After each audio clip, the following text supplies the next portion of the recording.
bagaimana kondisi yang cukup memprihatinkan, situasi yang tidak menentu, masalah ekonomi, masalah keamanan, semua itu membuat kita harus membuat kita semakin solid. Contoh yang terjadi di Rusia, Ukraina, bahkan agresi Zionis Israel kepada bangsa Palestina, semua itu membuat kita juga harus berpikir secara komprehensif bagaimana bangsa yang besar ini bisa menghadapi itu semua, karena pasti dampaknya kita rasakan.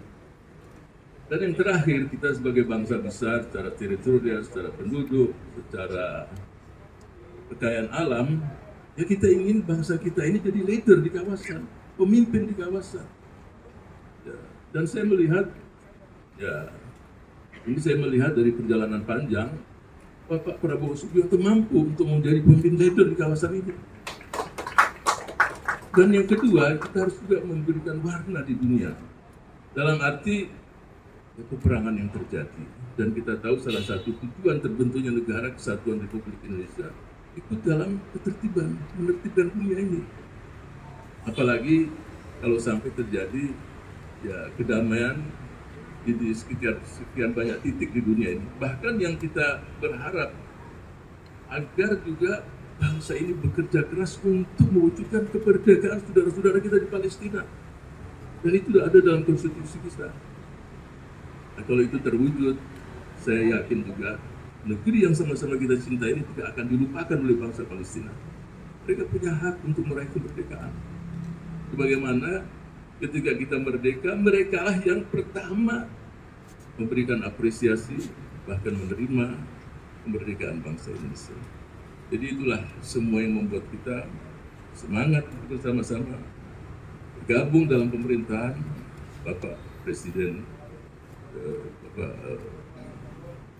Pak Prabowo Subianto. Itulah yang kita inginkan, karena semua ini alasan yang kuat kita bergabung di pemerintahan Bapak Prabowo Subianto. Olehnya itu, sebagai penutup saya akan memberikan satu pantun, Bapak. Kalau tak ada kapal Fenisi, manalah sanggup kita arungi dunia. Kalaulah kami tidak berkoalisi, manalah sanggup majukan bangsa. Nah itu. Dari kita berkoalisi, insya Allah kita akan majukan bangsa Indonesia mencapai cita-citanya. Terima kasih. Assalamualaikum warahmatullahi wabarakatuh. Saya hanya punya satu pantun untuk PKS. 1, 2 cempaka biru, 3, 4 dalam jambangan. Kalau mendapat kawan baru, kawan lama dilupa jangan.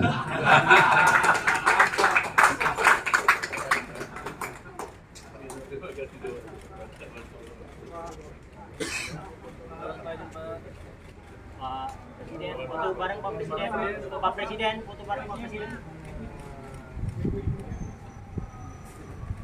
Terima kasih semuanya.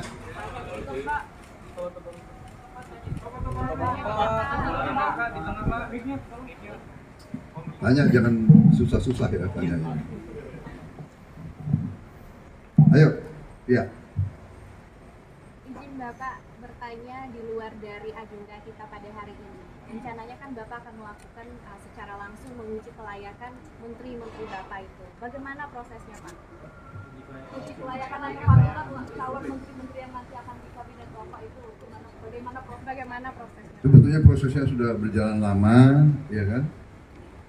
Tentunya kita berkoalisi, koalisi itu pimpinan-pimpinan partai mengajukan nama-nama, kita pelajari riwayat hidup, latar belakang, dan saya harus akui yang diajukan banyak sekali yang sangat bagus, sangat kapabel, dan juga sebagian kita sudah pantau lama.